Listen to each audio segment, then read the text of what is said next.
Welcome to my podcast, Today's Dream, Tomorrow's Reality. My name is Vicki Poole. I'm a life coach, health coach, and a hypnotist at the Enlightened Peach. And this podcast is all about embracing our mosaic life. Now, some of you may ask, what is a mosaic life?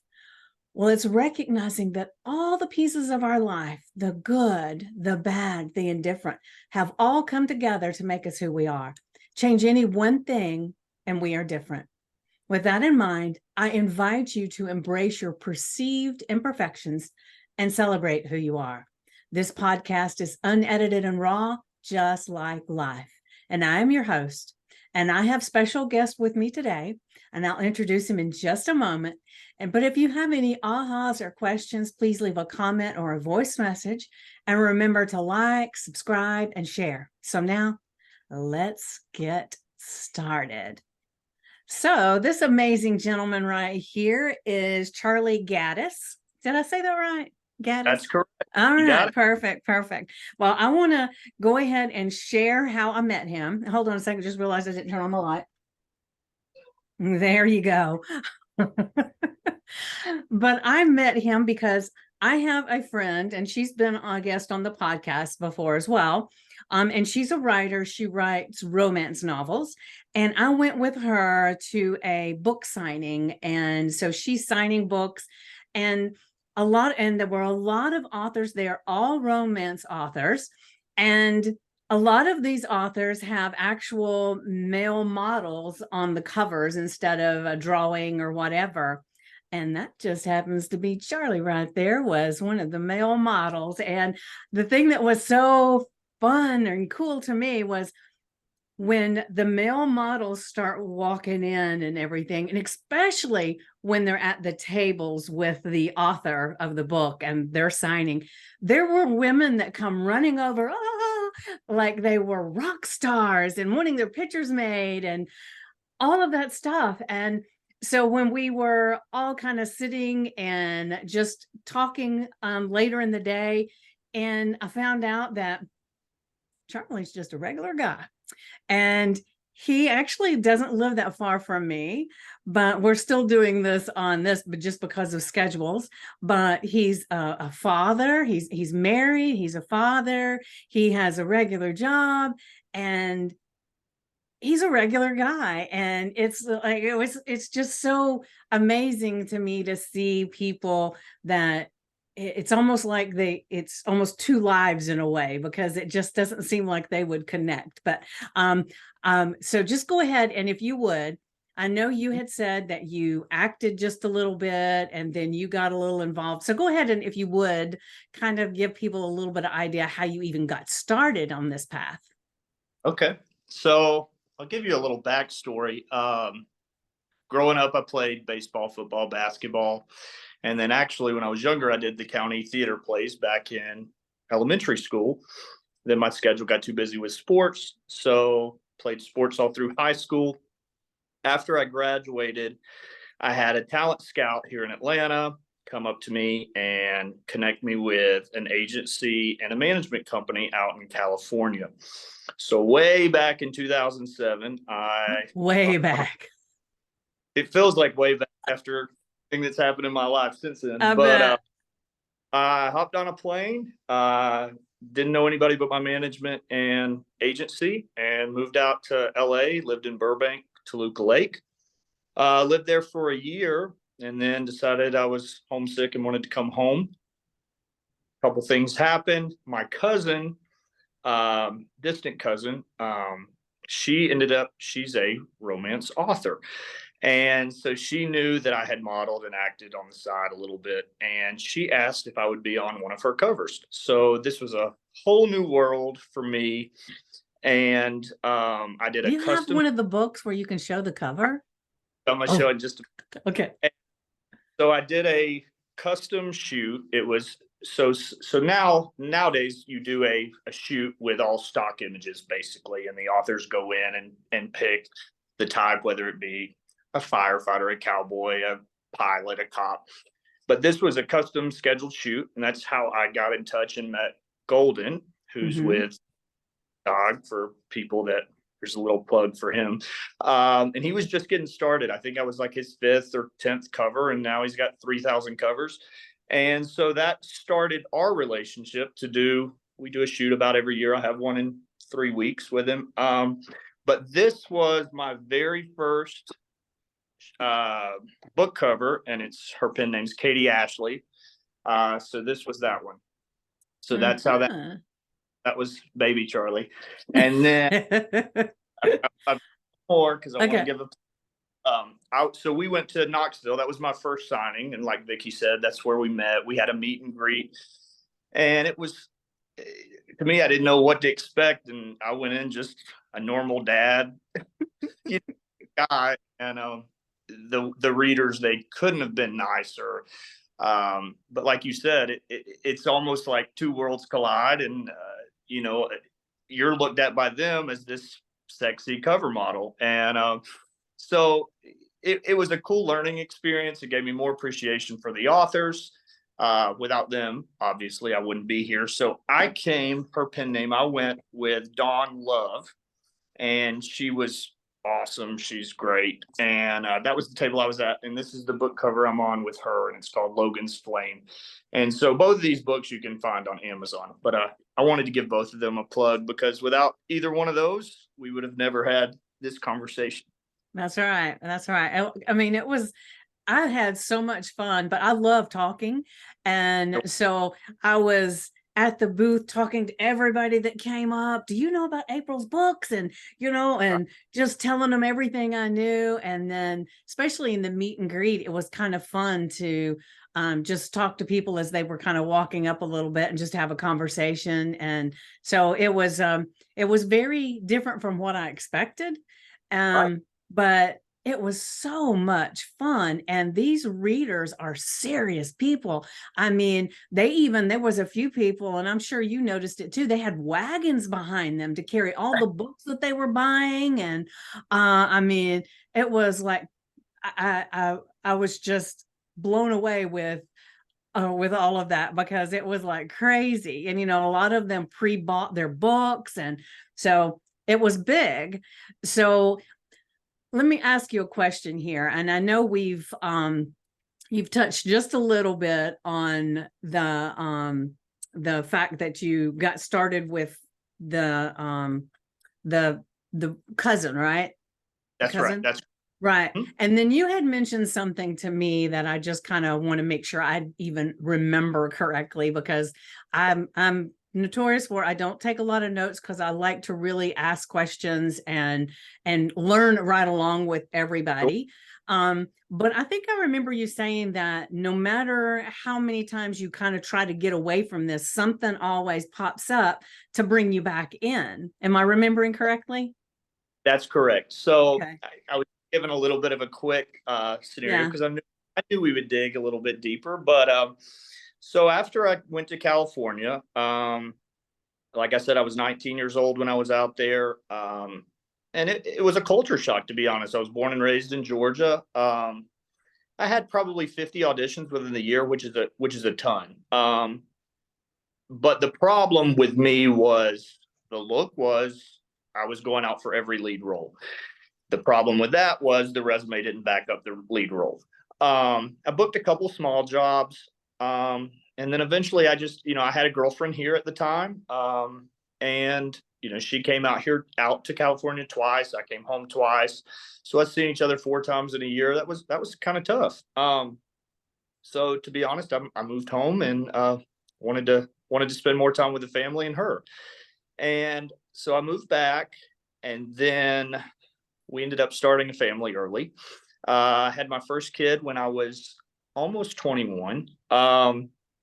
We built our first house after a year of being married. And it was funny, my next door neighbor there that I built the house on, we had an acre of land and we built a house. And we were talking one night, and he said, so, tell me a little bit about yourself. And I kind of touched on living in California. Well, lo and behold, he owned his own talent agency.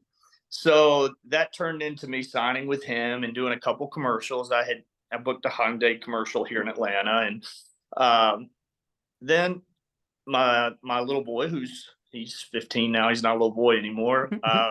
He was involved in sports, and I was a big baseball guy growing up, so I wanted to coach him. So the schedules kind of got tough for me as far as being able to miss work. And at that time I was going to school at night and full-time job, full-time husband, full-time dad. And so we kind of just decided that, that wasn't going to work. A couple of years later, ran into a guy that I knew back when I was in high school who owned he worked with a lot of models. His name was Richie Arpino in Buckhead. And he wanted to do a shoot. We did a shoot. He submitted it to one of the -- modeling agencies here in Atlanta, and they wanted to sign me. So same thing. It kind of just fell in my lap again.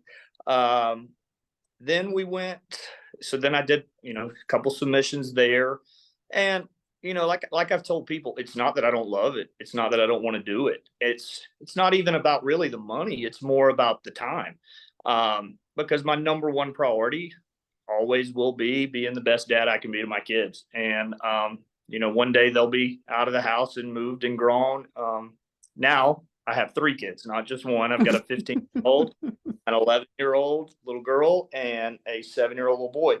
And I coach them, and try to be at everything I can be at, and fit this in on the side because I do like it. I do enjoy it. And the book world I found out a month ago, it's a crazy world, but it's fun. Yeah. And I've marked the schedule. I'm going back next year, and I'm going with Dawn, and we're gonna have a good time and have a good weekend. And but Vicky and I, we touched on this at the meet and greet, and then a little time after. And where we both are similar is I truly feel what's meant to happen for you is going to happen, regardless how hard you try to stop it, how hard you try to make it not happen. I also do fitness competitions too now. So working out's my thing. I set aside an hour every single day, lunchtime. That's my lunch break. Go to the gym and work out. And I'm just kind of the person I've always liked to push myself and see what I can do. And it's a mental thing for me. For people that don't know, bodybuilding shows, you have to go through a really, really rigorous prep. And it's tough at the end, but mine's more the mental aspect. Like, let's push. And when your body says no, your push mind a little bit more. Yeah. So, that's kind of my mindset. So I've got coaching, dad, husband. You got a closet full of hats, man. So it's just a matter of time, and everybody says, you will always make it work what you can make work. And I agree to that to an extent, but at some point there's still only 24 hours in a day, no matter how you spend it. Yeah. That's right. Yeah. Well, because like we were going to record this at another time because of football practice. And then you messaged me and said, because it was so hot, they had canceled practice. So we were able to get on here earlier. And I know the people that are listening and watching don't have a clue about that, but it just shows that, you have certain obligations that, not really obligations, but things that you want to do for your family that you make sure they happen. And so everything sits around that. Right. That's correct.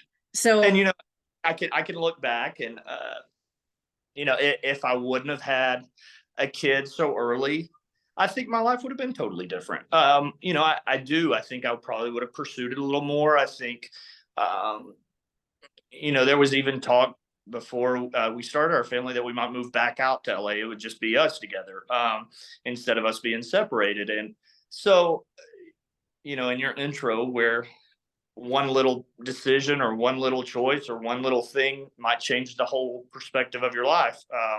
I do think, now who's to say, Yeah. and I wouldn't change it now, obviously, hindsight's 2020, but, yeah, that's kind of my mosaic, I guess, if you will. That's right. That's right.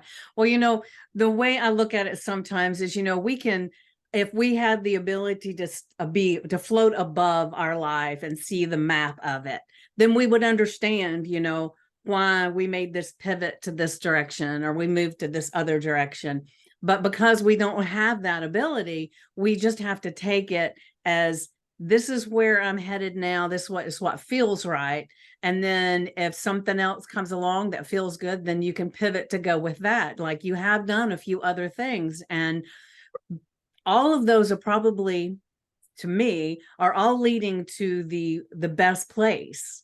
Sure. It's just, a roundabout way that we wouldn't have planned. And it's funny because one of the things that I have is, and this is probably going to sound silly in this context, but I don't like telling people what I want for Christmas or what I want for my birthday or anything like that, because if I tell them, then they'll get me what I want. But what if they knew something that was going to be even better, and I slashed it, and they didn't get it? So I don't like telling anybody, because they always give me the greatest gifts that I didn't even think they would get or didn't ask for, because I didn't know it would be a great gift. And I look at the things that happen in our life as the same way.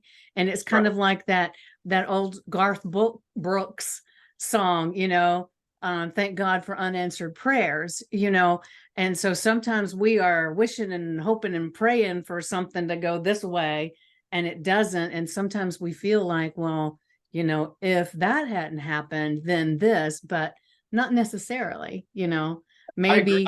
Yeah. Because it's, like we've said, it's almost like things still fall into place and still happen the way it's still knocking on your door all the time. I mean, maybe I thought it was supposed to happen 17 years ago, and it's supposed to happen 25 years. I mean, who's to say? Yeah, you keep blipping out just a little bit every now and then. You're not you, but your voice. Okay. Well, okay. I don't know. Well, we'll keep going. Well, what do your kids think about all this stuff with Daddy being on these romance novel covers and all that stuff? So it's funny. I'm just the dad to them. My youngest, he's 7, and he's my buddy, and so he we get it. I always have a rule: I don't want the author to send me a book after I get it. I like to go buy it myself to support them. So when a new book comes in the mail, it's always, it's the coolest thing in the world. And my daughter, she just kind of blushes, and my oldest he's like, oh, another book cover. But to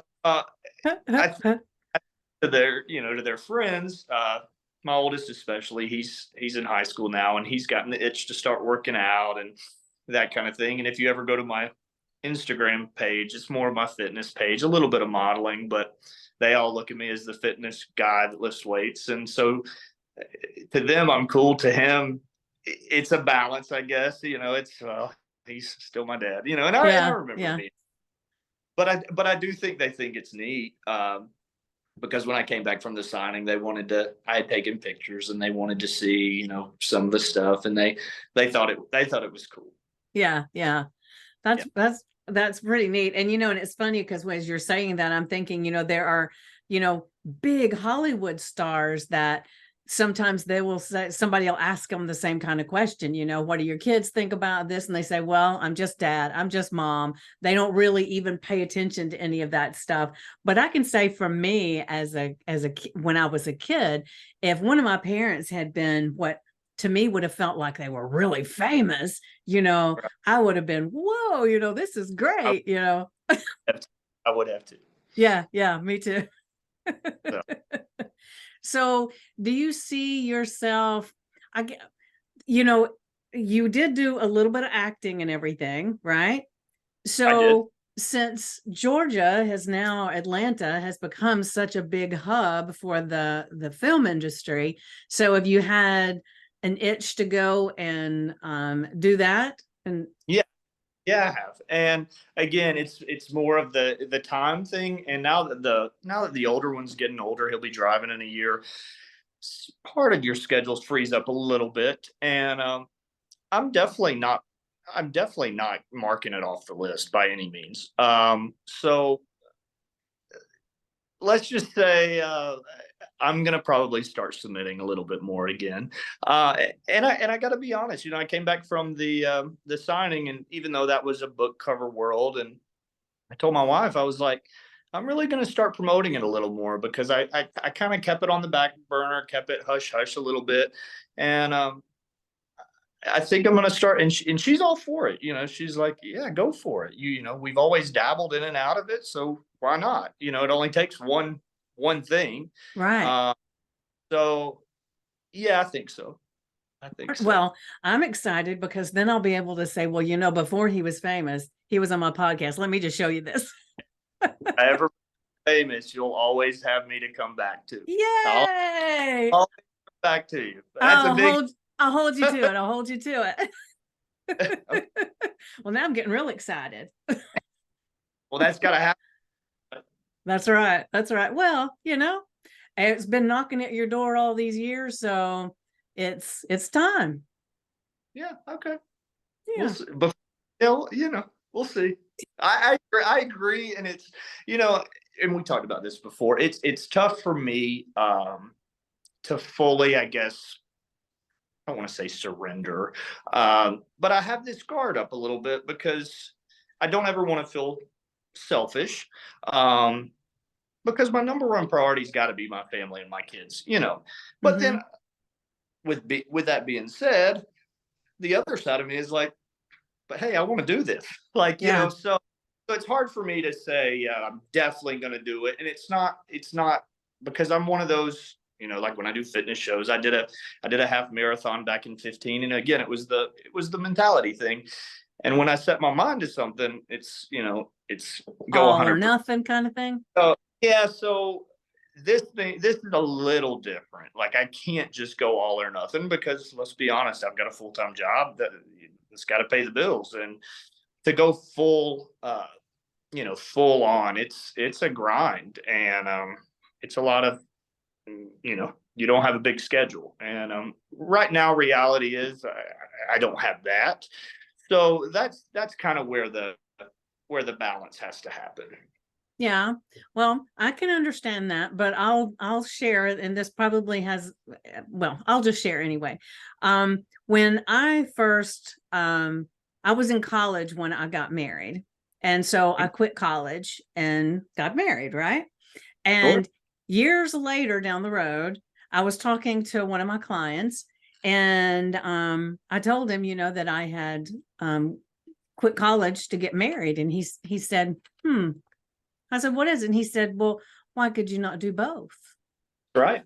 And I said, right. Well, at the time, it never occurred to me that I could do both, because I thought I was either in college or I was married. The two could not mix, and so, you have the gift.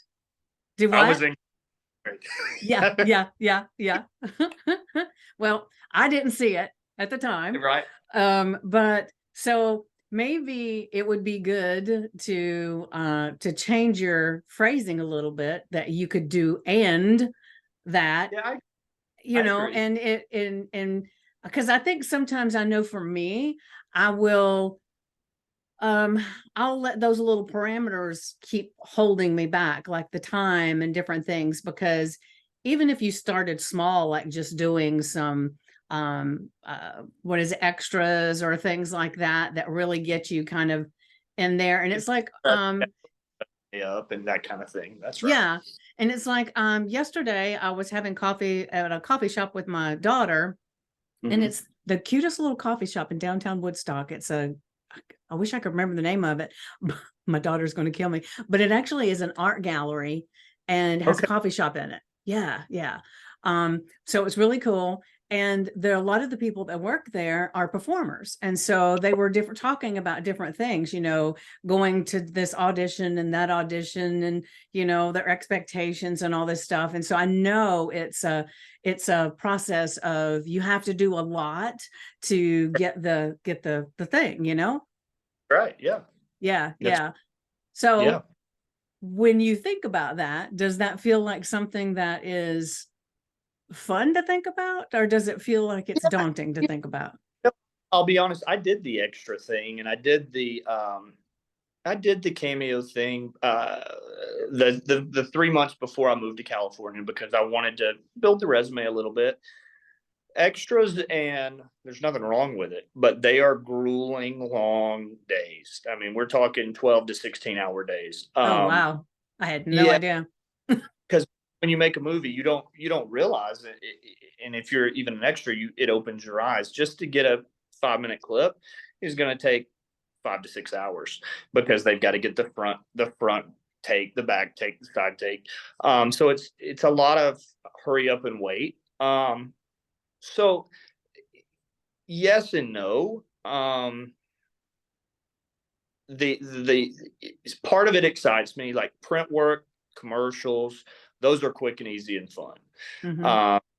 The extra stuff, probably not. It's just, and it's not that I'm too good for it. It's not anything like that by any means. It's more of, it's a time issue. But of course it excites me. I'd be lying if I said it didn't. Because at the end of the day, like, maybe one day that's what'll happen. So of course it sets a fire under me a little bit. Sure. Yeah. Yeah. Well, as you're talking about that and everything, I'm thinking, so have you got something in your mind about how you want this to pan out with I the don't I don't have anything in my mind really. I guess in an ideal world, and this is gonna sound crazy, I'm somewhere and somebody sees me and asks me to, it's like a Reese Witherspoon story. She went to be a extra in a movie, and the casting director was there, and she got the starring role. Obviously, that's one in a million. But didn't that happen to Julia Roberts too, though? Am I remembering right? Yeah, yeah, I'm not meaning it that way. I'm just yeah. saying kind of fell into place as far as I move next door to a talent scout. My cousin was a book cover or an author. So I guess in my ideal world, something kind of just falls in my lap and it happens, or somebody sees something and it happens. In the real world, it's you grind for several years, and till you finally get your break. Yeah. So I don't have anything in my, because I've seen all sides of it. So I don't have anything in my head that how I could see it going, because I've also seen the other side of it, how I would have never thought that would have been me. Like, you know what I'm saying? Like, Yeah. I would have never thought that. But at Yeah. the end of the day, then I like it, and I appreciate the readers and the authors. And so I'm just kind of, let's just see what happens. Yeah.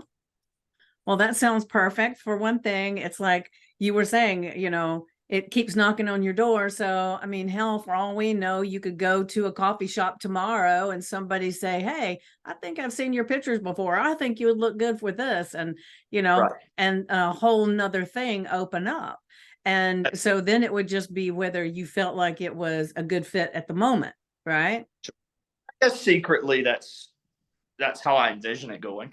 Yeah. Just Well, because back when I was younger, and when I went to California, I had went to a convention before I moved out there, and we had to do several monologues and commercials and print work, and so there was a soap opera division, and out of like 300 guys, I won the soap opera division.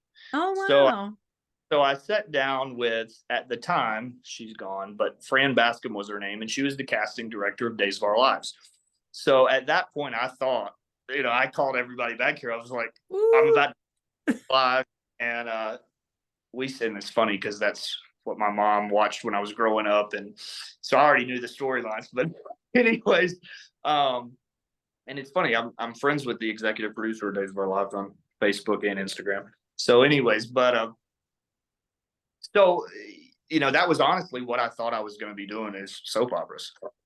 And then my wife's like, "You are not going to be on a soap opera."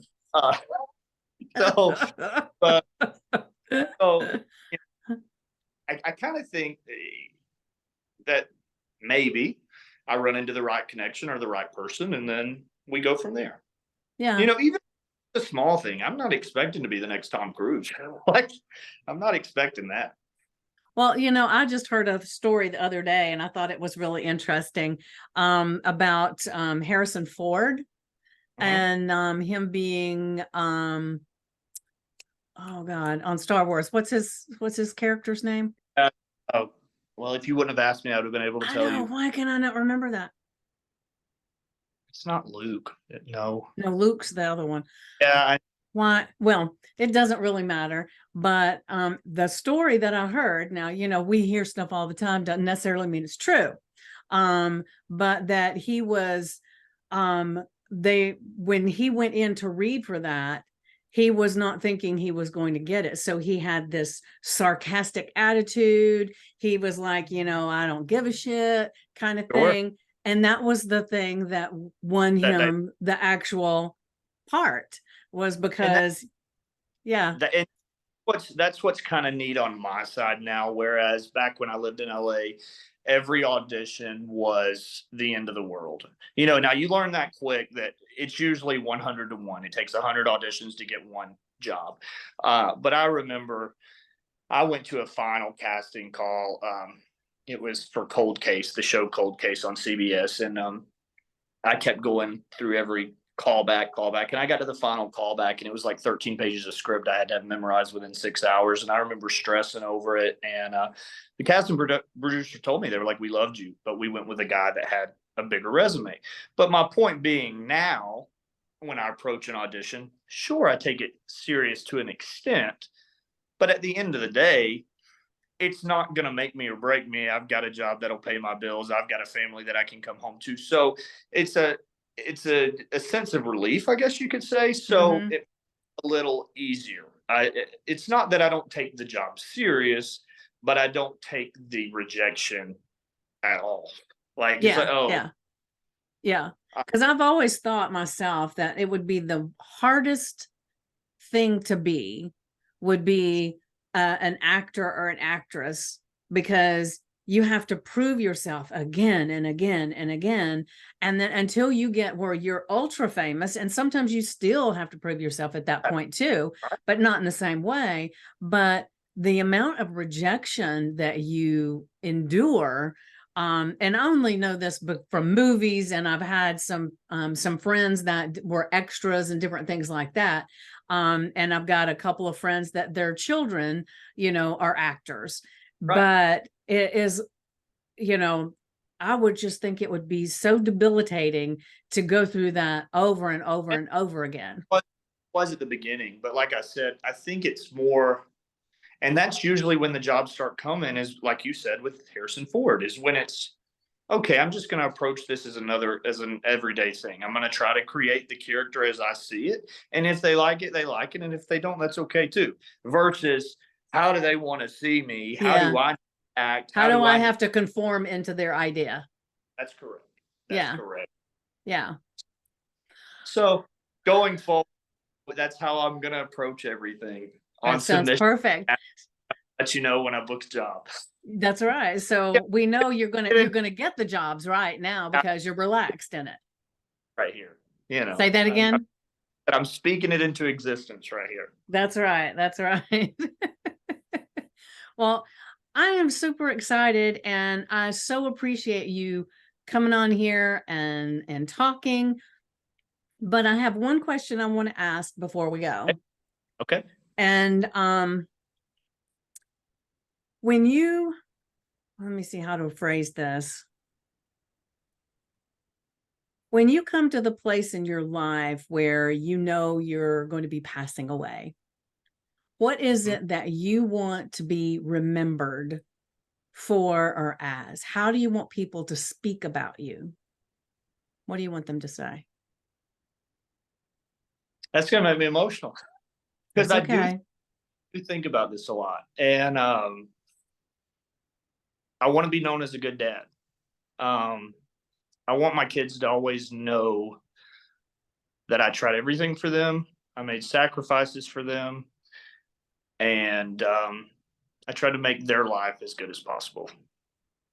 So that's my number one. It's not about me. It's not about, I want people to say I was a, whatever.